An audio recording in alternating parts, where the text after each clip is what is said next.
To continue now, we have to Professor Diego Souza to introduce to Professor Kevin Levac.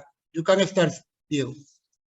Okay, so thank you very much, Juan, for your introduction. I would also thank Kevin for accepting the invitation. For us, it's a great honor to hear you here in our seminar. So just to mention some details about Kevin.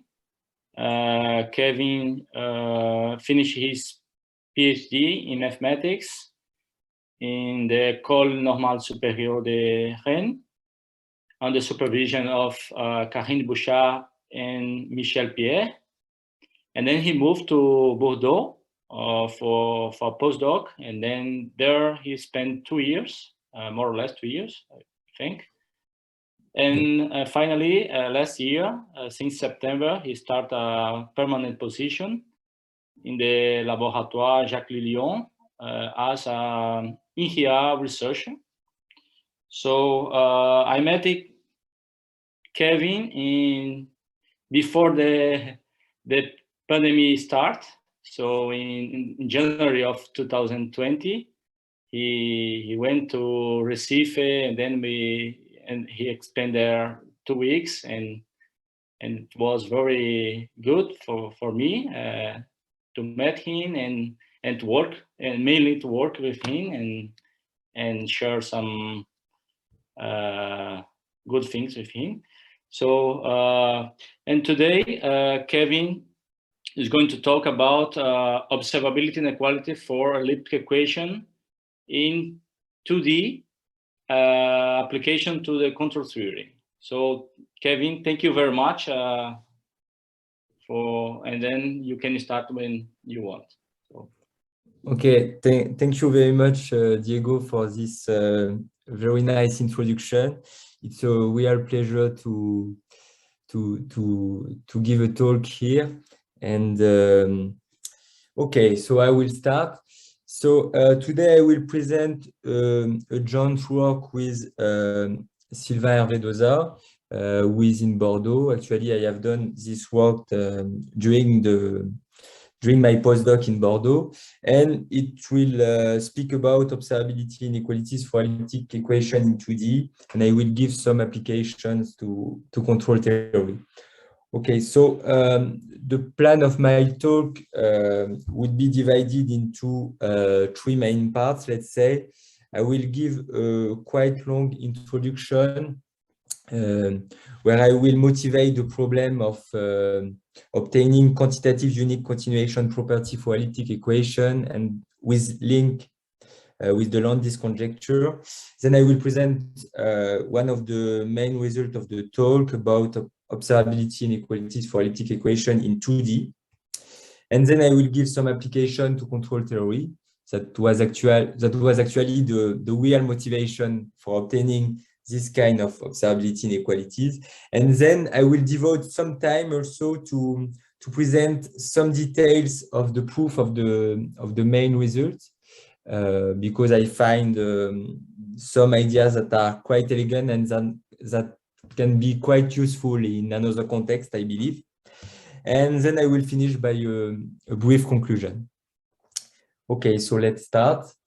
So I will first present the quantitative unique continuation property for elliptic operator. So omega here will denote a bounded connected set of Rn, and little omega, a non-empty open set contained in big omega. And P is an elliptic operator on omega.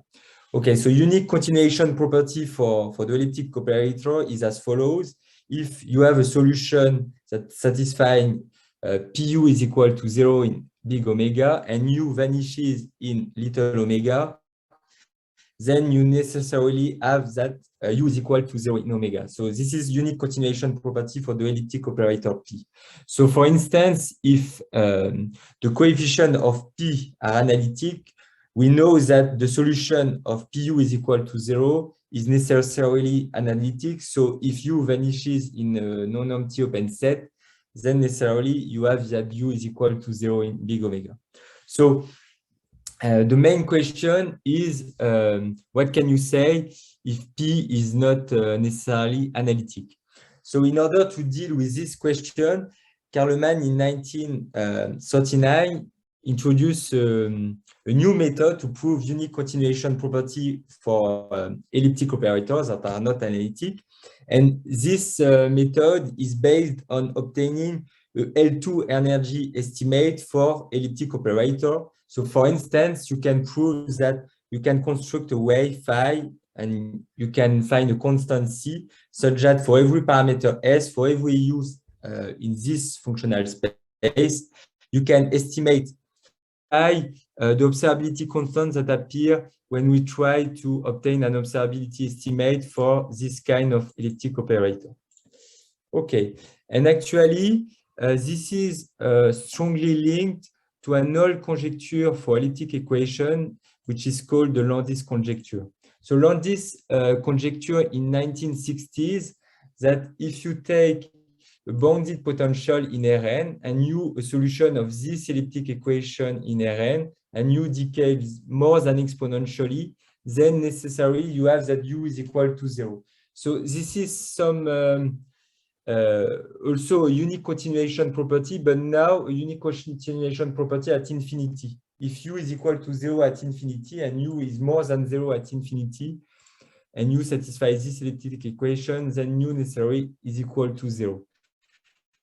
So this is actually motivated by the fact that you can actually construct exponential decaying solution of this kind of elliptic equation. You can think about exponential minus to the absolute value of x, and it is actually a natural barrier. The exponential decay is actually a natural barrier for this kind of elliptic equation.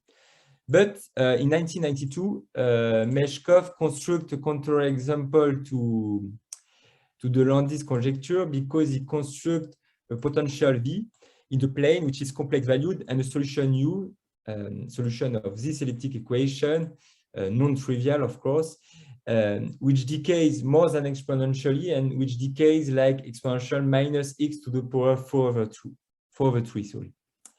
And he actually proves that its counterexample is optimal in the following sense, because he proves that if you take U a solution of this kind of elliptic equation, and if U decay more than exponential minus x to the power 4 over 3, then U is necessarily equals to 0. And actually, this optimality of the Meshkov counterexample is strongly linked with the observability inequality that I have presented before in the connected set. And this is just some kind of scaling argument to prove the optimality of the Meshkov counterexample. And in the converse, you can also use the Meshkov counterexample to prove the optimality of the observability constant that appears. This is just a scaling argument. Okay, so this could be the end of the story, but actually in 2005, Bourgain and Koenig asked the following question: is the Landis conjecture true for real-valued potential? And this is actually strongly linked if we can obtain a better observability constant for potentials that are real-valued. And there is an extensive bibliography on the Landis conjecture, but a recent breakthrough was achieved by Logunov, Manikova, Nadirashvili, and Nazarov in 2020, because they prove that the Landis conjecture is actually true in the plane. That is to say, take a bounded potential real-valued in the plane, and you a solution of this elliptic equation, and if you decay more than exponentially, then they prove that U is necessarily equals to 0. So I insist on the fact that here now V is real valued. Okay. So now I will present the main result of the talk, that is to say the results that we obtained with Sylvain Hervé-Doza. So the main result is the following one. Take a So this is some kind of this is actually an observability inequality for an elliptic operator, and this is the elliptic operator that we will consider. So take omega contained in R2. Now n is equal to 2. Omega is simply connected and bounded. And you can prove that there exists a constant that only depends on big omega and little omega, such that for every real valued potential, for every u that vanishes on the boundary, you can observe u by the source term minus Laplacian u plus vu plus a localized term. And more importantly, you have this kind of observability constant that appear here. So let's do a couple of remarks. So this result is actually true only in R2, okay, and only for real valued potential, because we know that we cannot hope better observability constant than this one if V is complex values. This is due to the counterexample of Meshkov in the complex valued case.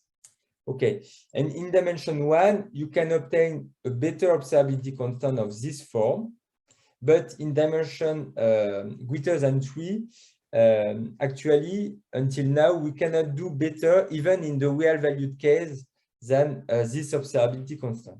So I just want to fix the ideas and to insist on the fact that our result is strongly related to Logunov and collaborator result, which because they obtain the same result for homogeneous elliptic equation, that is to say here there is no source term, and for elliptic equation without boundary.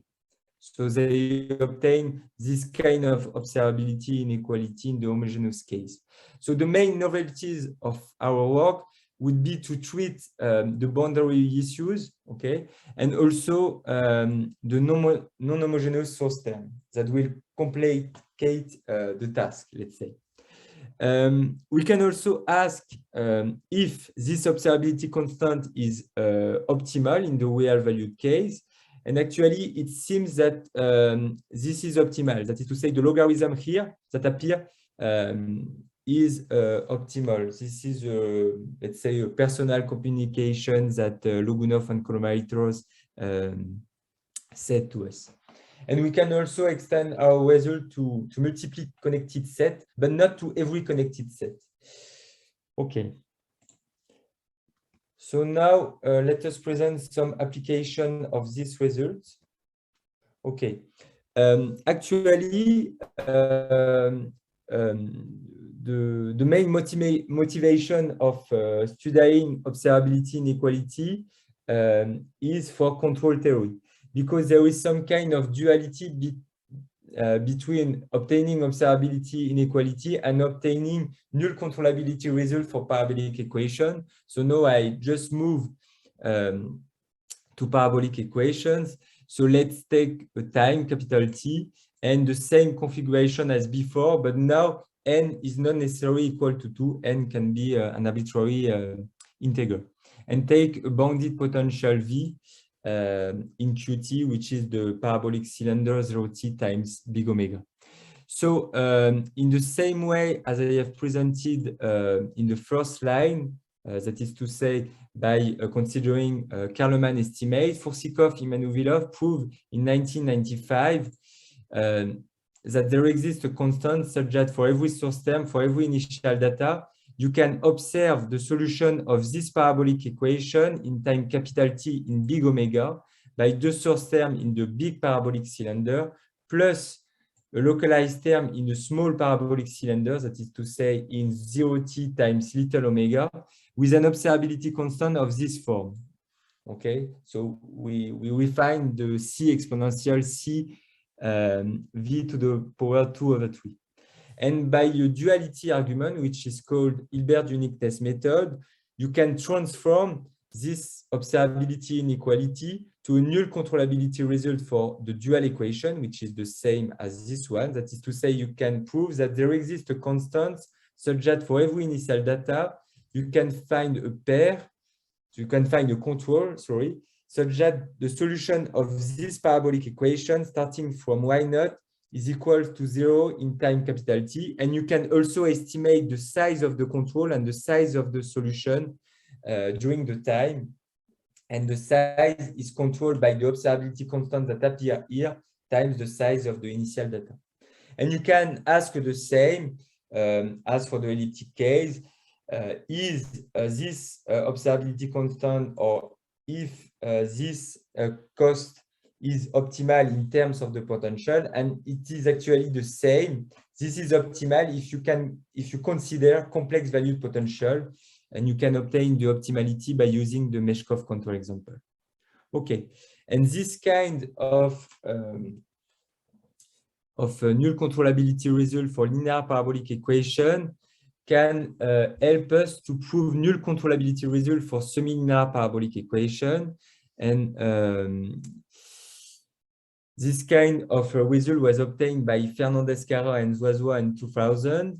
They prove that if you consider now this parabolic equation, this semi-linear parabolic equation, they prove that if the semi-linearity here does not increase too much, that is to say, do not grow slowly than y to the power log times log to the power 3/2, then this equation is small time global null controllable, as in the linear case. That is to say, for every t, for every initial data, you can find a control which drives the solution to 0 in time capital T. And then they also prove that their result is very sensitive to the power in the logarithm here. That is to say, if you take this kind of semi-linearity with p greater than 2, then for every t, you can find an initial data such that for every control that you take in your equation, your solution blows up in a time t star, which is smaller than the time capital T. Okay, and this leads to the, so the first result is strongly based on the cost estimate that you obtained in a linear case and a fixed point argument, and the negative result is some kind of eigenfunction method that has to be localized, because here there is a control term which is localized in little omega. Okay, and this leads to this kind of open question. If you take a semi-linearity that behaves like y log p, with p between 3/2 and 2, what can we say? This equation is null controllable, or on the contrary, you cannot prevent the blow-up from happening, for instance. So I have given a very partial answer to this question in 2020, but I do not want to mention the details here. Okay. And now let us come back to linear elliptic equation. So this was the one of the main results that we obtained with Sylvain. We obtained that you can find a constant such that for every source term, for every solution of this elliptic equation, you have this kind of observability inequality. And as in the parabolic case, you can transform this observability inequality for the elliptic equation into some control result for the dual elliptic equation. So this is exactly what we obtained. There exists a constant such that for every source term, you can find a pair YH satisfying this elliptic equation. That is to say, you have Y which satisfies this elliptic equation minus Laplacian y plus Vxy is equal to J, plus a source term H which is localized in little omega. And you also have an estimate of the solution and the control by the source term. And you will find the same constant here that appear. Okay, and with this linear control result in the elliptic case, you can obtain, as Fernandez-Carrer as well, a control result for a semi-linear elliptic equation. So now the goal would be to solve this kind of semi-linear elliptic equation with a semi-linearity which does not increase too much. So we prove that if f grows slowly than y log p with p smaller than 2, then this elliptic equation is solvable in the following sense. For every source term, you can find a pair YH which satisfies this elliptic equation. And on the contrary, if F grows like Y log P with P greater than 2, then this elliptic equation is not solvable in the following sense. You can find the source term such that for every control you put in the equation, you cannot find the solution Y to this elliptic equation. Okay, so here, in some sense, our result is sharp because we know that if F does not grow too much, that is to say, if F grows slowly than Y log square, then the elliptic equation is solvable. But if F grow like Y log P with P greater than 2, then you cannot find the solution of this elliptic equation. And the proof is strongly based on the linear case on a fixed point argument, and the negative result is more or less the same as Fernandez-Carrère and Zoisdois have done in the parabolic case. Okay, so now I just want to come back to the proof of some details of the main result of the observability inequality for elliptic equation. So I just recall the main result. So take omega in R2 and little omega contained in big omega. You want to prove this kind of observability inequality for the elliptic operator minus Laplacian plus V. And I just want to insist on the fact that here the main goal would be to obtain this observability constant.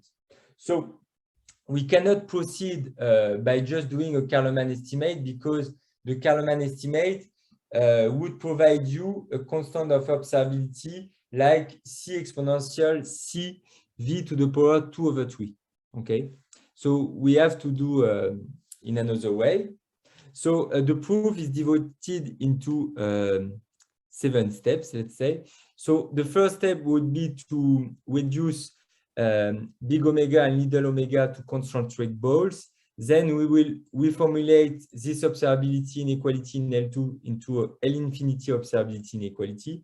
Then we will change a little bit the functional space where we are trying to work in order to simplify. And also, because this is very important to consider the zero level set of this solution U in the proof, as we will see. Then the steps 4, 5, 6 are crucially inspired by Logunov and collaborators' proof. I will explain the main ideas in the following slides. And okay, so let's begin with step 1. Okay, so you want to obtain an observability inequality for a solution U of this elliptic equation in big omega with little omega, that is some non-empty open set contained in big omega, of course. So up to a translation argument, you can assume that 0 is in little omega.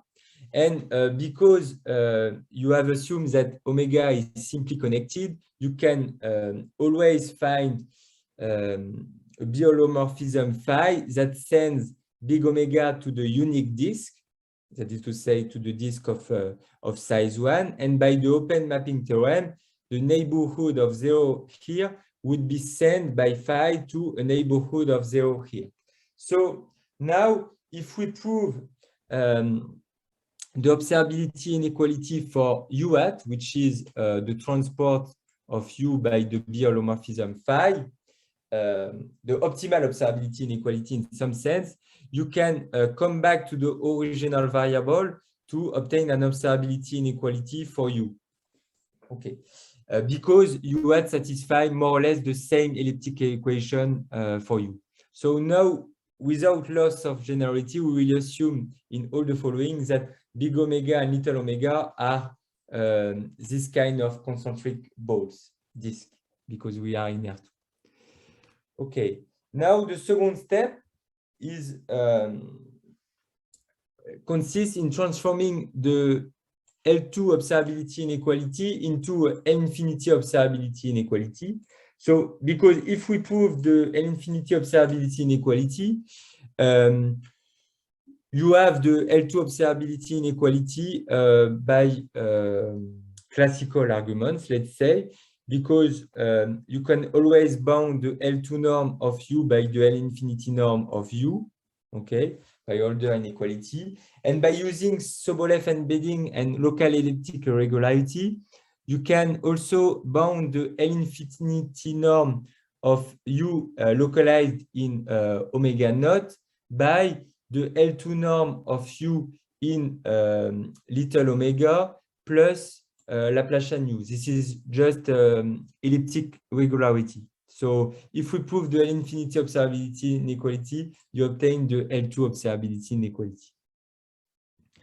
Okay, now we will make another reduction. We will change the functional space where we try to prove the observability inequality. So we call the goal, it's to prove this L infinity observability inequality. But actually, we will replace the function by very smooth function that are not zero on the boundary, but that are constant on the boundary, non-zero, and more importantly, such that 0 is a regular value of U. And this will be very important in the following. So here, this step is just based on the fact that you can always find a sequence of functions that are smooth that that converge to U, and by using SAR-Lemon, you can also make this sequence to have 0 as a regular value. Okay.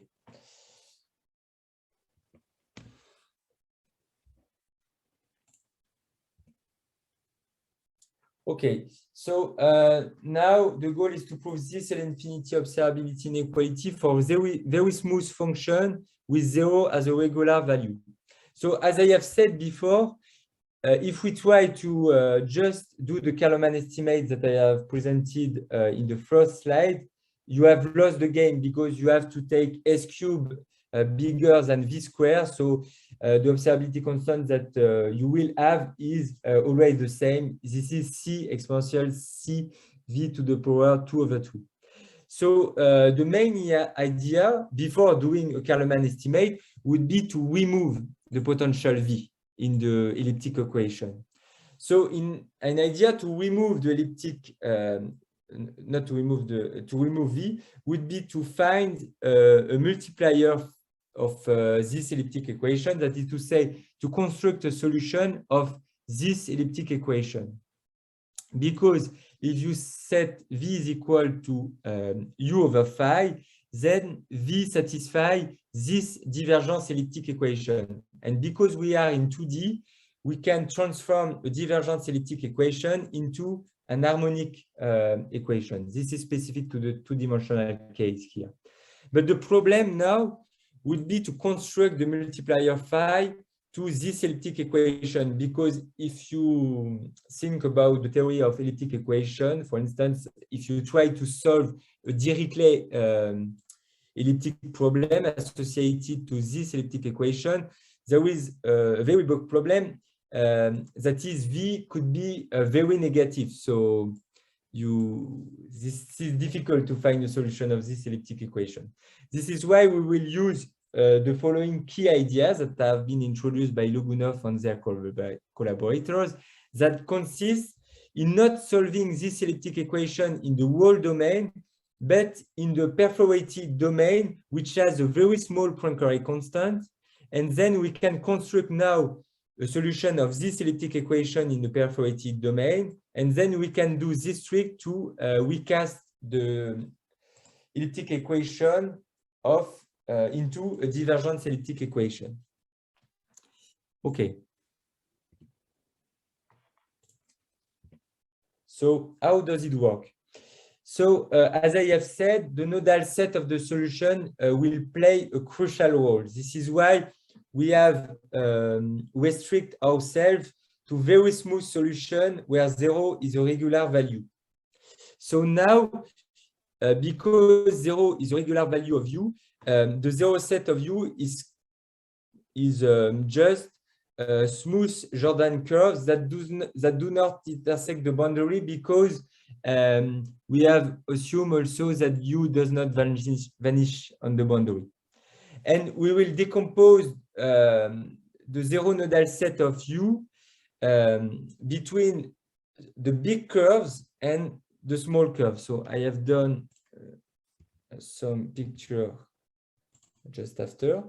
Okay, so here this is big omega, and I just decomposed the nodal set of U that are just smooth Jordan curves into big curves. They are the red ones, okay, that can be as I have drawn here, and the small ones. So what I call the big curves, they are the curves which satisfying this following property. For every point in the curves, for every r which is smaller than epsilon, if you draw a circle of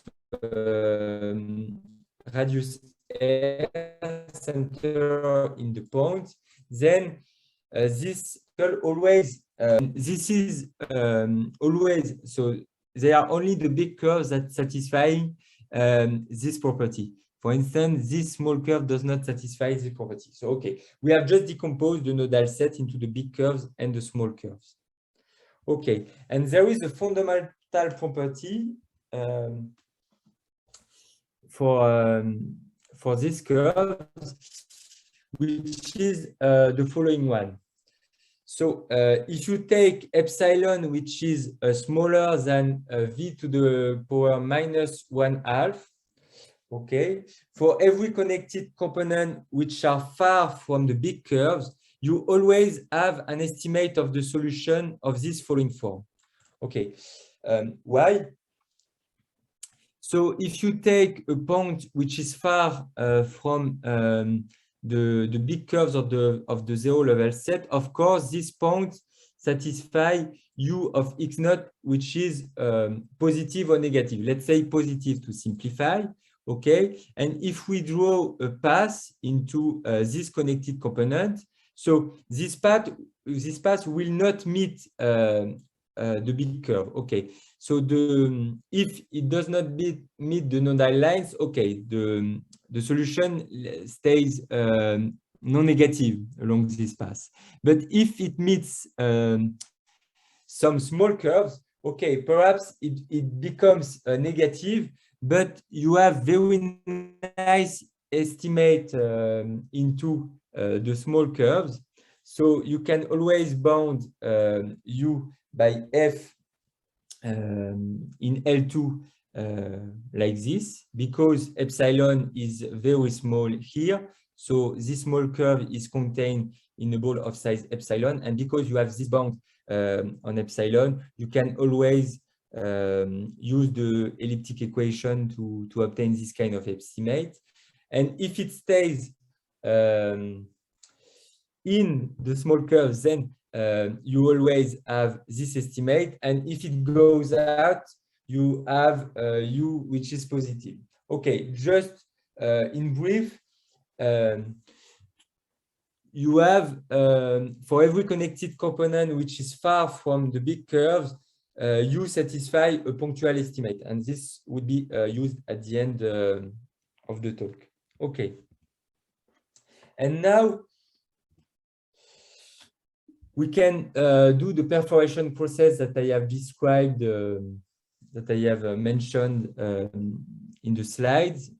So this kind of perforation process consists in just taking big omega and perforating with discs of size epsilon that are drawn here in purple, okay, that are epsilon separated from each other from 0, from X max, where the solution is big, and also that are epsilon separated from the big curves of the nodal set.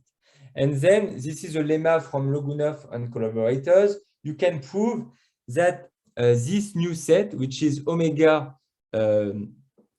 which is privated from the disk of the perforation and from the big curves of the nodal set, then this set is of Poincaré constant very small, of size epsilon.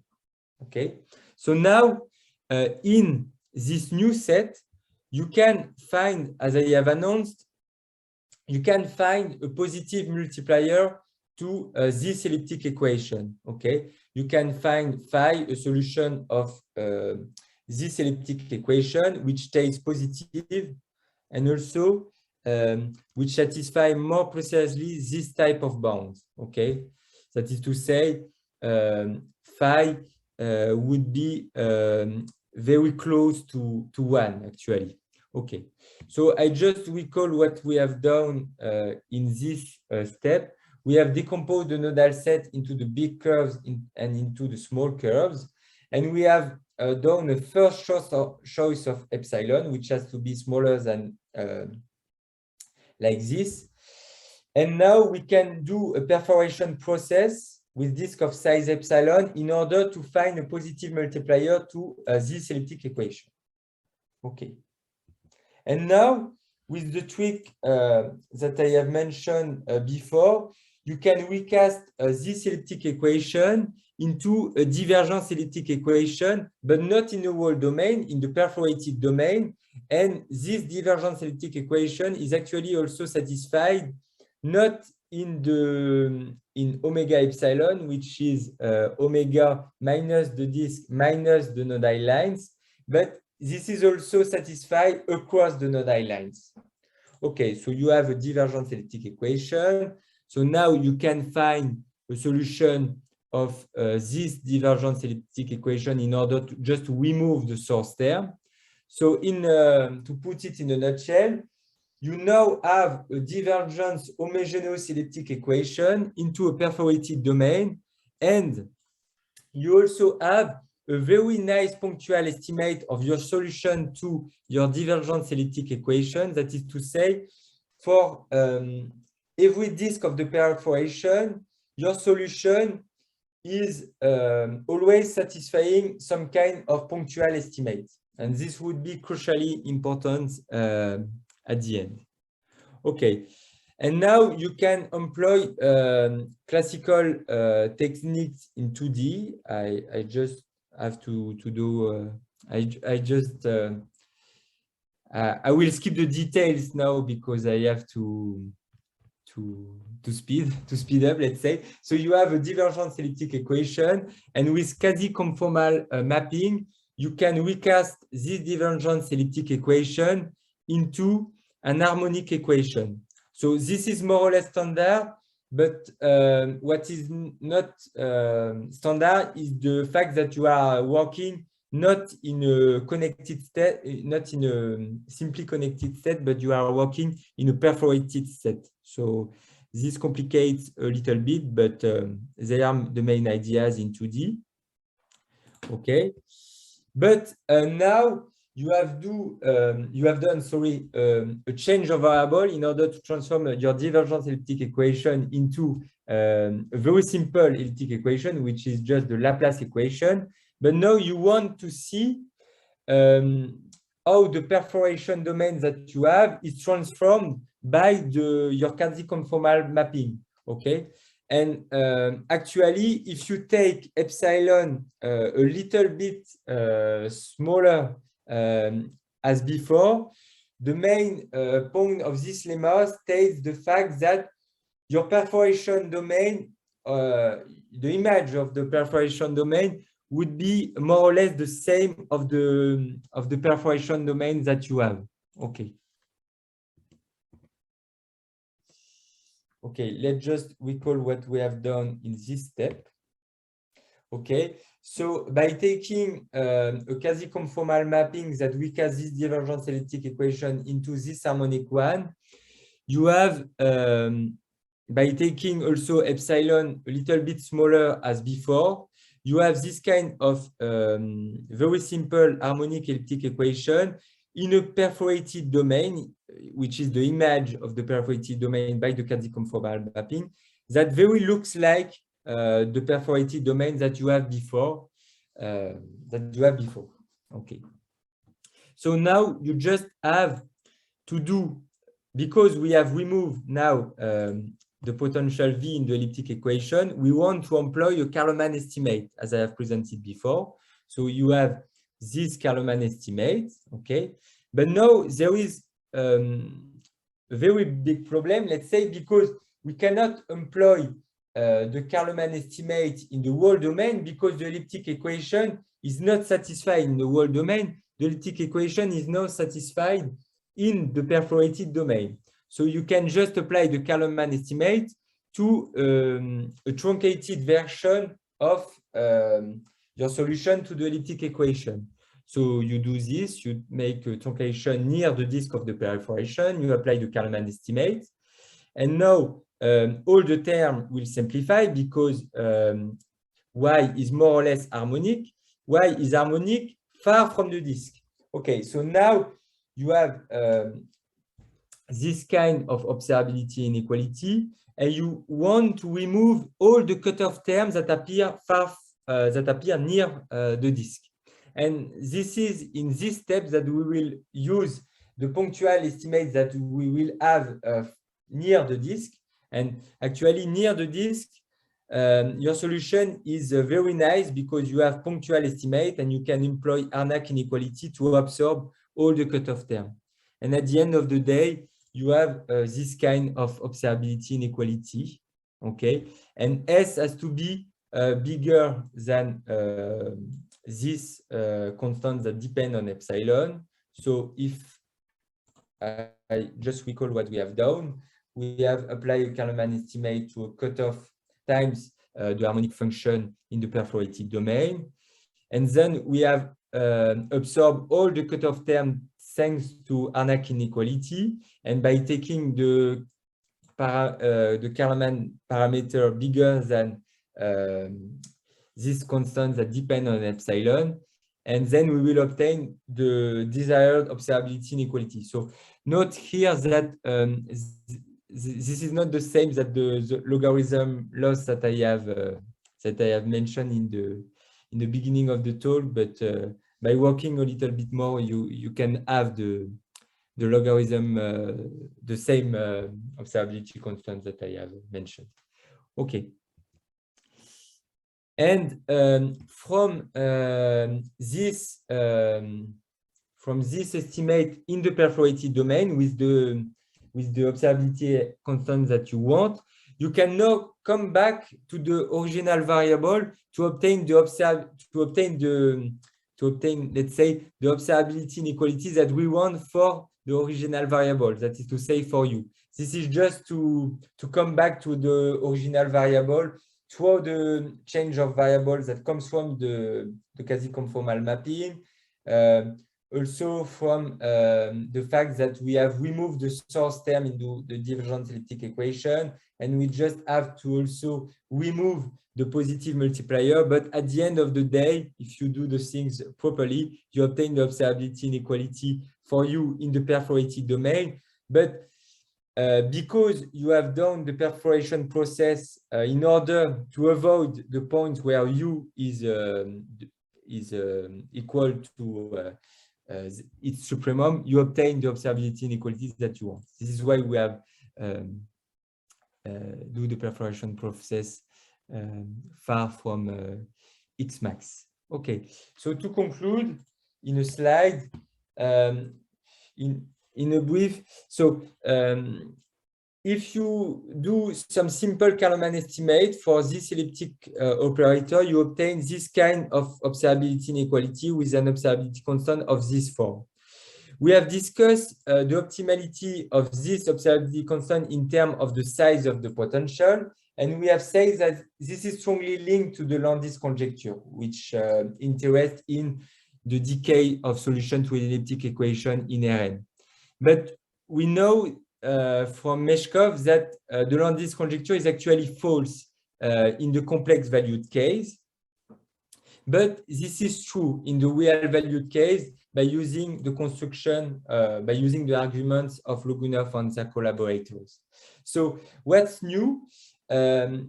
What is new actually? This is the obtention of this observability inequality for non-homogeneous elliptic equations that satisfy elliptic equation with domain and with boundary, let's say.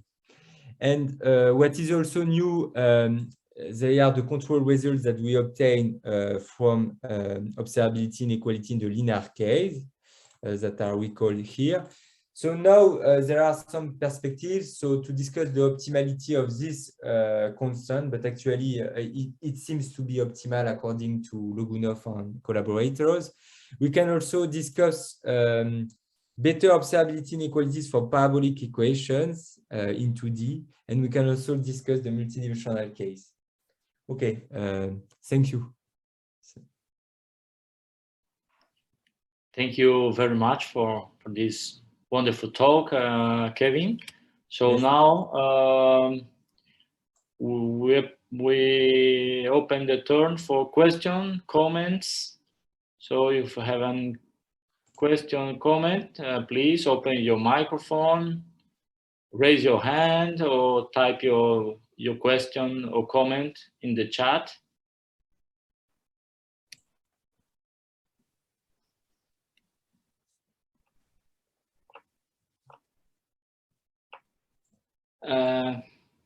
Okay, I have I can start with some questions. I mean, you mentioned that a difference between your work and the work of Logunov and Malnikova is that you consider the case which you have boundaries, right? Yes. But you work on a bounded domain. Your argument works as well in the case in the unbounded domain with boundaries, for instance, in the stereo domain or in the half space in 2D? Okay. I mean, at which point the bounded domain was important in your proof? That's my question. Okay, so this is yes, a very interesting question. So it appears in many points. So it appears actually in the first step, because in the first step we are recasting the bounded domain omega to the unique disk. Okay, by the Riemann mapping theorem. So if you have an embodied set, this will not work, of course. And actually, it actually appears in for instance, in let's say in this step where we are constructing the positive multiplier of this elliptic equation, because here the constants that appear when we are reducing the perforation process would depend on the size of big omega. So if big omega is unbounded, we have to check that we can do the construction with a constant c that does not depend on the measure of omega. So we have to check the details. And also it appears when we are doing,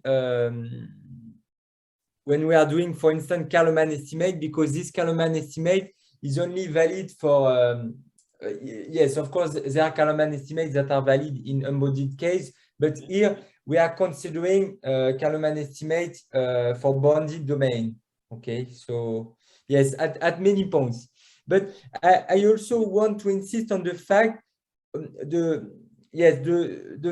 fact that we are considering boundary issues is a real novelty of our work, but perhaps the main difficulty of our work is to consider non-homogeneous elliptic equation in the following sense.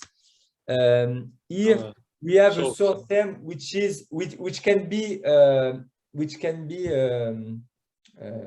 arbitrary, okay, which can be an arbitrary function in L2. And in the case of Logunov and collaborators, this is 0. Okay, so this is actually a real novelty of our work, because in the case of Logunov and collaborators, the zero level set of U that play a crucial role in our proof are just decomposed into big curves, let's say. And in our approach, there are big curves and small curves, and we have to make a distinction first before doing the perforation process. Okay, I hope I have answered to the question. Yeah, okay. Thank you, Kevin. So, and in the even in the case where you do not have source, even in the case where you have the source is 0.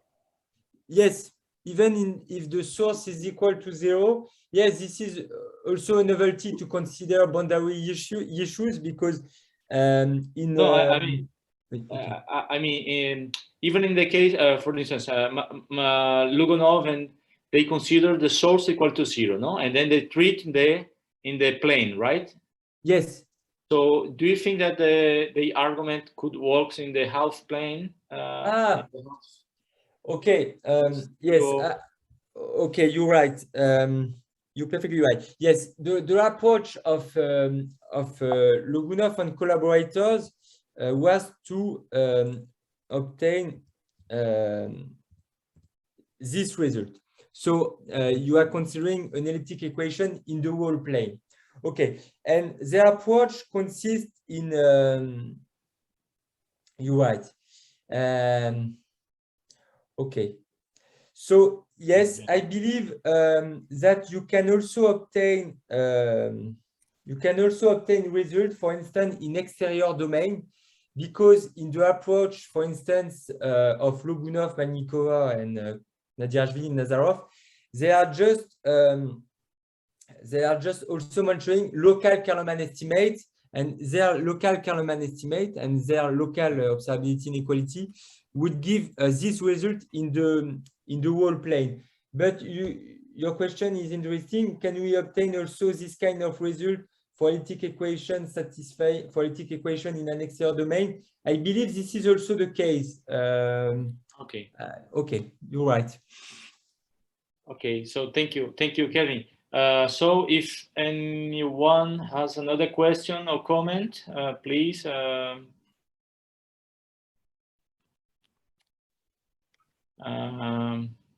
If not, let us thanks again to Kevin. Thank you very much for your nice talk. So now I give the word to Juan. Thank you, Diego, and thank you a lot, Professor Kevin Lebach, for your amazing talk. Thank you.